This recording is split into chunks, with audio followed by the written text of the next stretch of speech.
안녕하세요. 책을 정리해주는 남자 라이언입니다. 오늘은 스티븐 호킹과 레오나르도 물라디노프의 The Grand Design, 위대한 설계를 여러분들께 소개해드리고자 합니다.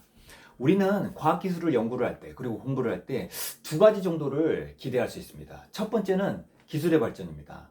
진공관에서부터 시작된 기술은 트랜지스터, 컴퓨터, 그 다음에 스마트폰까지 우리의 삶이 좀 풍요롭게 됐습니다. 이러한 것들이 과학적 활동에 의해서 기대될 수 있는 첫 번째 것이고요. 두 번째는 과학적 활동에 의해서 우리가 어디에서 했는지 좀 더 근원적인 것들에 대해서 질문을 던지고 성찰을 할 수 있게 됩니다.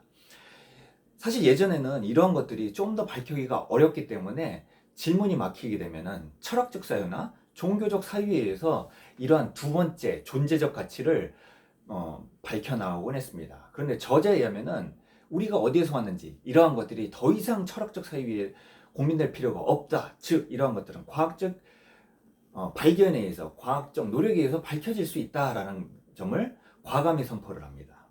그러면 지금부터 저자가 전달하고자 했던 내용 크게 두 가지를 한번 가보고자 하겠습니다. 과학의 발전은 거두절미하고 뉴턴부터 시작하도록 하겠습니다. 고전역학인데요. 뉴턴에 의하면은 모든 것들이 서로 잡아당기고 있다. 만유인력의 법칙, 중력의 법칙이 나타난다고 하죠. 이런 것들은 볼츠만의 전자기하학으로 맥스웰의 전자기하학으로 발전되기도 하고, 볼츠만의 통계역학, 그 다음에 아인슈타인의 상대성 이론까지 꽃을 피우게 됩니다. 예를 들어 볼까요? 뉴턴의 고전역학에서도 1% 아쉬운 부분이 있었습니다. 그것이 뭐였냐면 왜 서로 잡아당기는지 알 수가 없다는 것이죠. 그런데 아인슈타인의 상대성 이론에 의하면 어떠한 물체가 있을 때 그 물체 주위가 왜곡되어 있었습니다. 왜곡되어 있기 때문에 서로 물체가 잡아당기게 되는 것이죠. 이런 것들 때문에 궁극적인 운동이 시작되었습니다.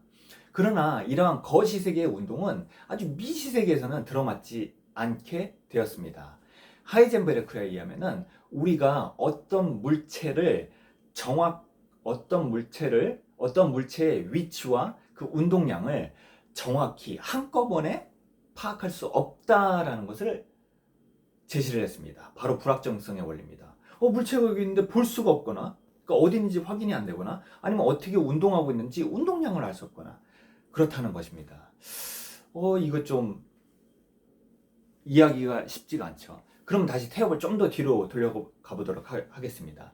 토마스 영에 의하면은 빛은 파동의 성질을 갖고 있다라고 합니다. 예를 들어서 이중 슬릿이 있을 때 빛을 관통을 시켜 보겠습니다. 그러면 그 이중 슬릿 뒤에 장막을 세우게 되면은 보통 일반적인 입자라면은 두 가지 라인만 이중 슬릿이 통과했기 때문에 나타나게 될 것입니다. 그러나 빛은 물결처럼 파동의 성질을 갖고 있기 때문에 이 파동은 중첩과 간섭의 효과를 보이며 그 장막에서는 여러 가지 선들이 나타나게 될 것입니다. 즉, 빛은 이와 같이 파동의 성질을 갖고 있습니다.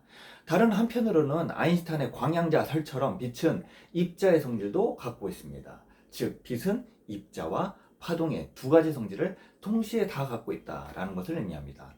그러면 여기서 우리는 질문이 들 수 있죠. 빛만 그러면 입자와 파동의 성질을 다 갖고 있는 것인가? 우리 인간은 어떤 입자, 우리가 볼 수 있는 거시세계 물질들은 과연 이러한 파동과 입자의 성질을 갖고 있지 않는 것인가? 질문이 되죠. 근데 1999년 오스트리아의 위대한 과학자들이 이런 것을 밝혀내게 됩니다. 바로 버키볼을 활용한 것입니다. 버키볼은 탄소 60개짜리로 이루어진 아주 나노 상태의 물질입니다. 나노 상태의 물질이긴 하지만 우리가 직접 볼 수 있습니다. 빛처럼 우리가 볼 수 없는 상태, 전자처럼 우리가 볼 수 없는 상태가 아니라 우리가 확인 가능한 어떤 거시세계, 조금 더 전자보단, 조금 더 빛보다는 거시세계의 물질이라고 할 수 있습니다. 자, 그러면 이런 것들을 이중 슬릿에 통과시켰을 때는 어떤 상태가 될까요? 놀랍게도 연구 결과에 의하면은, 예를 들어서 예측건데, 저 버키볼을 축구공으로 이렇게 책에서는 표현을 했습니다. 만약에 입자적 성질만 갖고 있다 하면은 이중 슬릿을 통과시켰을 땐 보시는 것처럼 이 장막에는 두 개의 라인만 우리가 관찰을 할 수 있게 될 것입니다.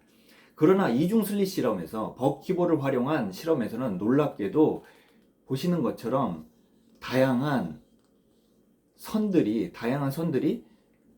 확인이 되었다는 것입니다. 이 의미는 무엇일까요? C60, 버키볼, 플로렌이라고도 불리는 이 물질은 입자적 성질뿐 아니라 파동적 성질을 동시에 가지고 있다는 것을 의미합니다. 어떨 때요? 우리가 관찰하지 않을 때입니다. 관찰하지 않을 때는 파동적 성질을 나타내고 있다가 우리가 관찰을 할 때, 즉 우리가 쳐다보고 있을 때 레이저 광선을 빵빵빵빵 쏘고 있는 건가요? 하여튼 뭔가 우리가 이 관찰을 하고자 하는 액션 자체가 간섭을 일으키게 되어 입자적 성질을 보이게 된다는 것입니다. 아, 특이하지 않나요? 이 거시세계에서 조금 더 거시세계에서 나타나는 플로렌이 입자와 파동의 성질을 동시에 갖추고 있다는 것이죠. 근데 여기서 한 발자국 더 나가 보겠습니다. 칼테크의 리처드 파인만 교수에 의하면은 이러한 다양한 일어날 수 있는 입자가 파동으로 움직일 수 있다는 경로가 수학적 해석으로 예측될 수 있다는 것입니다. 놀랍지 않나요? 움직일 수 있는 경로들이, 다양한 경로들이 수학적 해법에 의해서 계산될 수 있다. 이 의미를 우주로 확장시켜 보겠습니다. 즉 우리가 미시세계에서 봤을 때는 다양한 경로로 입자들이 움직일 수 있다는 거죠. 그러면 이거를 우주로 확장시켜 보면은 우주가 하나가 아니라 다양한 우주가 존재할 수 있다는 것입니다. 미치오 가쿠에 의하면 멀티 유니버스가 있을 수 있다라고 제안을 하는데요. 이런 것과 일맥상통한다고 생각할 수 있습니다. 이는 칼세건 교수가 얘기한 우주 속의 우주와는 조금은 다른 개념이지만 거시세계에서 일어나는 행동들이, 거시세계에서 일어나는 어떤 운동들이 다양한 역사의 합으로 이루어질 수 있다라는 점을 생각했을 때 우리는 어쩌면 다양한 우주에서 살고 있다 라는 점을 예측할 수 있게 됩니다. 놀라운 팩트입니다. 좀 공상과학 만화 영화 같은 내용이기도 하고요. 초기 우주는 저자에 의하면 불균질했다고 합니다. 이 불균질한 우주 안에 아주 먼지 티끌 같은 것들이 서로 중력들이 모여서 별이 형성되고 은하가 형성되고 이랬던 것이죠. 그 별 중에 하나는 다양한 행성들이 존재하게 됐었고요. 그 행성 중에 하나는 물을 초기에 품기 시작해서 그 물 안에서 생물들이 진화를 하고 결국 진화한 생물들 중에 하나가 우리 인간이 되는 것입니다.